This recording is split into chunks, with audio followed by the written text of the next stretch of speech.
জুবিন গাৰ্গৰ মেনেজাৰ সিদ্ধাৰ্থ শৰ্মাৰ জামিন আবেদন সন্দৰ্ভত এটা গুৰুত্বপূৰ্ণ খবৰ সিদ্ধাৰ্থ শৰ্মাৰ জামিন আবেদন সন্দৰ্ভত চূড়ান্ত ৰায়ৰ দিন নিৰ্ধাৰণ কৰা হৈছে 4 মেত আদালতে দিব সিদ্ধাৰ্থ শৰ্মাৰ জামিন সন্দৰ্ভত চূড়ান্ত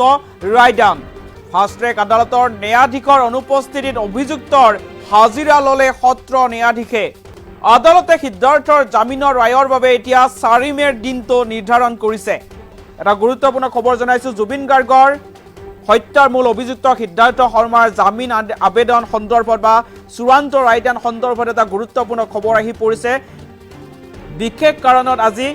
ফাষ্ট ট্ৰেক আদালতত ন্যায়াধীশ ছুটিত থকাৰ বাবে আজি জুবিন গাৰ্গ হত্যাৰ গোচৰৰ শুনানি অনুষ্ঠিত নহল যাৰ বাবে এতিয়া সিদ্ধাৰ্থ শৰ্মাৰ জামিন আবেদন সন্দৰ্ভত এতিয়া চূড়ান্ত ৰায়দানৰ বাবে 4 মেৰ দিনটোলৈ অপেক্ষা কৰিব লাগিব 4 মেৰ দিনটো এতিয়া নিৰ্ধাৰণ কৰিছে ফাষ্ট ট্ৰেক আদালতে আৰু 4 মেৰ দিনটোত জুবিন গাৰ্গ হত্যাৰ আন এগৰাকী মূল অভিযুক্ত তথা জুবিন গাৰ্গৰ মেনেজাৰ সিদ্ধাৰ্থ শৰ্মাৰ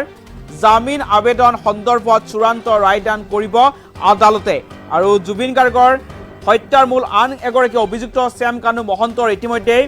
জামিন আবেদন ফাষ্ট ট্ৰেক আদালতে নাকচ কৰিছে আৰু তাৰ পিছত আজি সিদ্ধাৰ্থ শৰ্মাৰ জামিন সন্দৰ্ভত শুনানি অনুষ্ঠিত হোৱাৰ কথা আছিল কিন্তু বিশেষ কাৰণত ন্যায়াধীশ ছুটিত থকাৰ বাবে আজি জুবিন গাৰ্গ হত্যাৰ গোচৰৰ বা সিদ্ধাৰ্থ শৰ্মাৰ জামিন সন্দৰ্ভত শুনানি অনুষ্ঠিত নহল আৰু এতিয়া